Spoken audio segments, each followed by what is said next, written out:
大家好! I'm currently traveling to over 30 cities in 60 days across China solo. Today is day 57. Alright. Today is day 57 and I left beautiful, peaceful Yueyang early in the morning to catch the train to Wuhan. I'm so excited to go to Wuhan. I've been waiting to come here for a long time, and I also think it feels kind of like a bonus city. I achieved my goal of going to 30 cities within 60 days, and now it feels like I can relax a little bit. I arrived and dropped off my stuff. I'm actually staying next to one of the McCs. Yes, there are two. And yes, I've basically just become so attached to McC that I've started sleeping there. I'm just kidding. I'm not actually sleeping in the McC at night. Don't worry. But if I was, I'd certainly be treating myself to some fresh baked goods in the morning. If you think you can't get baked goods in China, think again, my friends, because there is a plethora of bakeries and they've got some pretty innovative products going on here. I mean, Chipotle cheese bagel, not for me, but for you, maybe. So today I'm going to go check out some pet stores. We know that pet ownership in China is rising. Fewer and fewer people are having children, but also a lot of the older generation are getting pets as well because their children are not having grandchildren or their children moved out. So the pet economy in China is really big right now. And I'm going to go visit a few pet store locations just to check it out, see what they have. A lot of these stores will have some interesting products like making their own food or types of activities and community events that they do. So I want to see what is the scene like in Wuhan.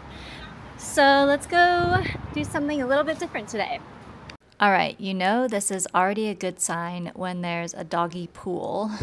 So there's a retail store right next to this doggy playhouse, we'll call it, lack of a better name. And they're selling basic food and treats and clothes for your dogs. And then next door there is the fun house where basically you can come here, have a coffee, your dog can chill with his dog friends, swim in the pool. You can have your dog's birthday party here. This place just opened up last year and is exactly the type of services business I was talking about in day 55's video. I think we're going to see more and more of these come up. Walking from point A to point B to point C and D definitely takes a lot longer, and it's really hot. Not gonna lie, I'm sweating profusely right now. But you just are able to see so much that you would miss taking a taxi or riding the subway, which I just find priceless. You just get to see a lot of life moments, and it really helps you get a better sense of the city and the type of life people are leading and just feel this much more human connection.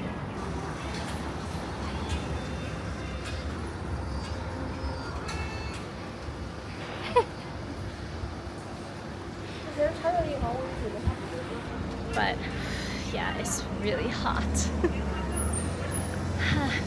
I passed by this cool historical site, and it's a tribute to this old style of building called Shikumen, which actually originated in Shanghai, kind of a style using both Eastern and Western building styles, and it spread to other parts of China, including Hangzhou, which is this neighborhood here. And the Shanghai style is referred to as Li Long, while this style is referred to as Li Fen, to distinguish Hangzhou's style from Shanghai's style. So this area is preserved as an exhibition to that building style. Then I reached this retail space that has a lot of local brands and really cool brands. It's both a curse and a blessing. I only have a backpack, otherwise I'd be going absolutely nuts here. There is some really cool stuff. And because I'm just on a roll, I made my way to the other Mixi location, which was much quieter and more low key. A lot of car brands, well, basically, tech brands equals car brands in China, and vice versa. You can see that this woman here for Neo is live streaming. I was really close, anyways, so I made my way across the bridge, got to see Wuhan in this really pretty kind of sunset light, and there's also so many cool buildings here. There's one more place I'm gonna stop today before circling back and going to the first Mixi, and that is SKP. If you remember watching my video from Chengdu, I go to the SKP there, and there's also an SKP in Beijing, and this is really kind of like the pinnacle, I think, of retail spaces, especially for a lot of foreign brands, but a lot of the big Chinese brands as well. You'll just see that this is a massive, massive retail space. There's really a lot of installation, the stores, the offline location is really beautiful, and it's really a big attraction for a lot of luxury brands. So let's go check it out. I can already tell that some of these stores are really magnificent. Okay, why am I so particularly interested in going to these different malls? I see China as really kind of this epicenter of a place that is redefining offline retail. First, you had the emergence and the incredible adaptation of e-commerce in China, and so that dramatically changed offline retail. And now you have this pressure on a lot of the malls because they built so many, and there's already malls starting to close. And so it's kind of this race of survival of the fittest right now. So malls really need to figure out what their value is, how they attract people to these offline locations when it is now easier than ever to order goods online in most cities, especially big cities like Wuhan and Chengdu, Shanghai, Beijing. You could order your products and they will arrive to your door in an hour or less. There's this whole instant retail, which is constantly changing and constantly refining and becoming more and more sophisticated. So if you can order everything online and get it delivered very quickly, why would you then visit an offline store? Malls are starting to reimagine what their spaces look like. And as the trend of e-commerce grows in other markets, I think this is again somewhere where we're going to be able to look to China and be able to see, okay, this is how brands are utilizing these offline spaces. This is what that looks like. So places like SKP, places like Mixi, that's why I'm so interested in seeing what they're doing and how people are coming to the space and interacting with it and what choices they have for people there. So let's go take a look at SKP.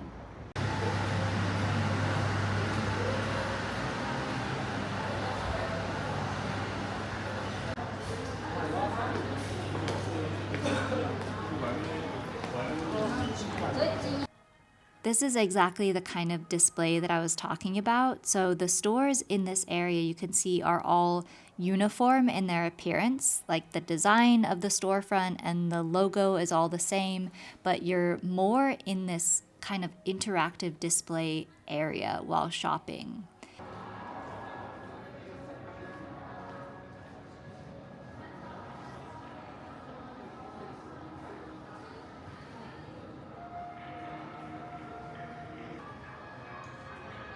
And then when you move to the outside, the stores here are really an embodiment of the brand.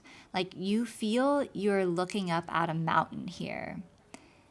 And with Coach, I mean, you just feel that that building is exactly how Coach would look if it were a building. Hello, Bruce.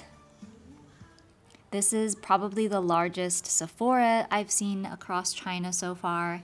It's got room for a masterclass upstairs so they can hold little events in here and have people come to this offline location, which I think is really cool and a great use of space. Momentary appreciation for these sunset clouds. And then it was back across the river to the first Mixi again to get a better idea of what stores are popular during high foot traffic times in the evening. So this is kind of cool. They have a clothes recycling center here, so you can drop off your old clothes and they will recycle them for you, which is a really cool initiative. Of course, Pop Mart is the most popular. Even if everything else is relatively empty, you can always count on Pop Mart to be poppin'. And that's a wrap.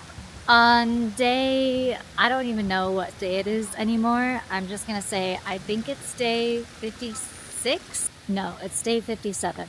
I don't really know anymore. I'm just getting through minute by minute. So that's a wrap on my first day in Wuhan. And stay tuned for what I get up to tomorrow.